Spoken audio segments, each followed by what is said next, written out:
Olá, amigos e amigas. Sejam bem-vindos ao canal do Lucanas. Esta publicação não visa gerar apreensão acerca dos eventos ocorrendo no Brasil, mas, se não despertarmos, teremos muitos políticos eleitos ou reeleitos que continuarão a se opor ao povo. É imperativo que façamos opção por representantes comprometidos com a nação brasileira e, acima de tudo,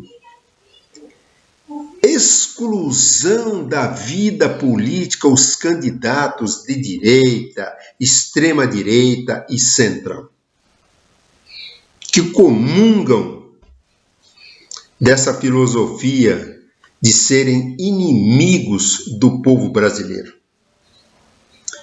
Prezados, estamos profundamente insatisfeitos. E há uma lógica significativa nessa nossa postagem de hoje. Então pedimos que assistam até o final e compreendam os riscos que podem afetar a nossa democracia.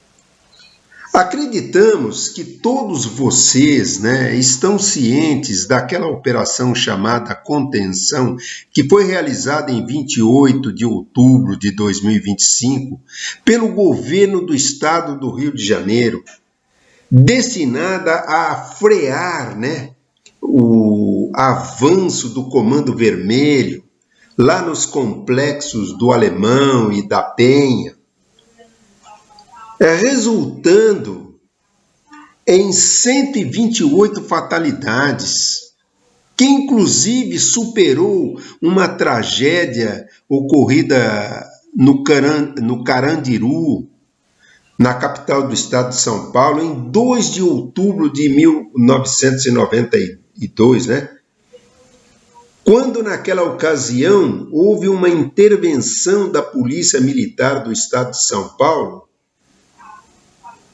para conter uma rebelião na casa de detenção da cidade.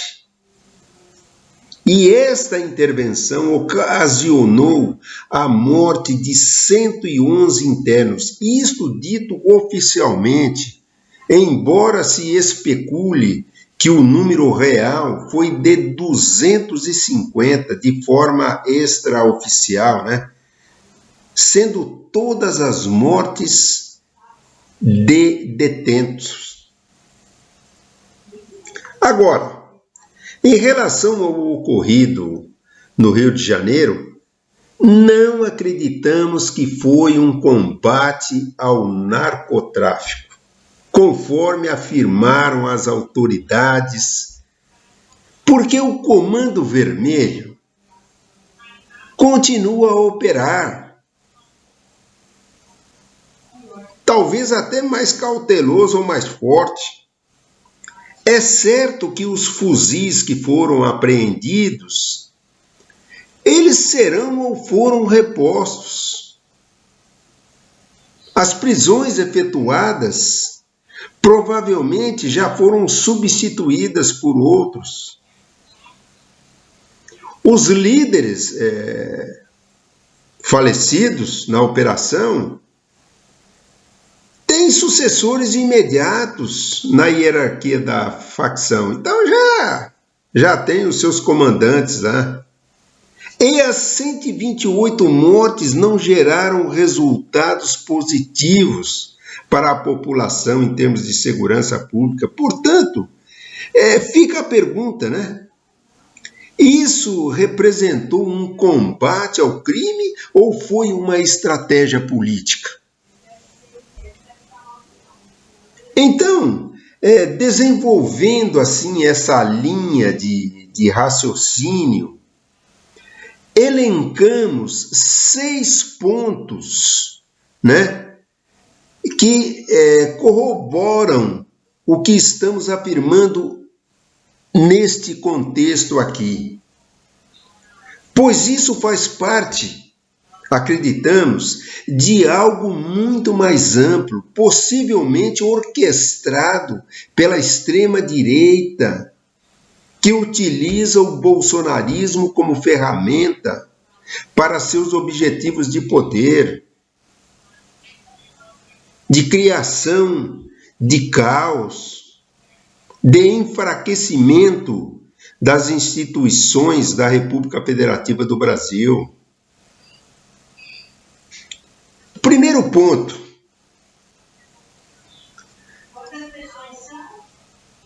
O tripé de 2018 colapsou. A Lava Jato já foi desmoralizada, os militares desgastados e as forças armadas não apoiam mais o bolsonarismo. Os evangélicos estão fragmentados e os líderes farisaicos, foram desmascarados. Portanto, a extrema-direita necessita de uma nova base de poder para prosseguir em seus planos. Correto?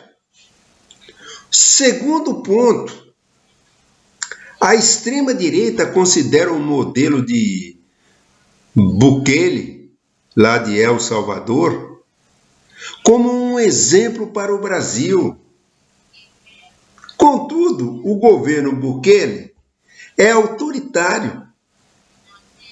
E aqui dizem que o Brasil é ditadura, que tem governo autoritário, juntamente com o STF, Então, mesmo com 90% de aprovação, ele deteu lá cerca de 83 mil pessoas sem julgamento.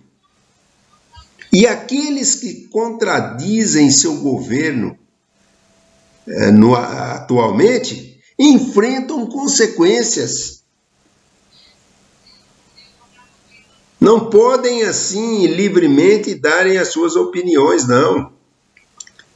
E vemos aí, recentemente, os bolsonaristas como Nicolas, o Bilinski, Eduardo e Flávio Bolsonaro, Gustavo Gaia, Marcel Van Hatten, Damares, Girão e Magno Malta, entre outros, elogiando abertamente esse modelo autoritário. Terceiro ponto, os filhos do Bolsonaro, o condenado, referem-se ao narcotráfico como terrorismo, porque o combate ao terrorismo possibilita o quê? A suspensão de direitos, como fez e faz o Bukele aí em El Salvador. O quarto ponto, estamos aí presenciando, vendo, governadores bolsonaristas estão formando um gabinete paralelo na República, como demonstrado por Castro, Tarcísio, Zema, Caiado, Ratinho Júnior e Jorginho de Mello, que se reúnem e atuam coordenadamente, contra o governo federal. O quinto ponto, a nova fonte de autoridade consiste nas polícias militares, organizadas e hierarquizadas e armadas. Olha, houve aí um incidente em que o sargento do BOP, o Batalhão de Operações Policiais Especiais lá do Rio de Janeiro, Heber Ubirajara, ele parece que estava em contato telefônico com a esposa, E ele deixou uma mensagem final para sua esposa antes de falecer, durante a operação policial nos complexos lá do Alemão e da Penha. A mensagem dele foi: continua orando. E agora, com certeza, essa declaração, ela será convertida em um ícone político, tá? O que se caracteriza isso como instrumentalização, ou seja, o ato de tratar pessoas como instrumentos, objetos, ou meios para alcançar um fim específico, no caso deles, cargos políticos, né? Em vez de reconhecê-los como seres humanos autônomos, com valor e dignidade inatos, né? Compreendem?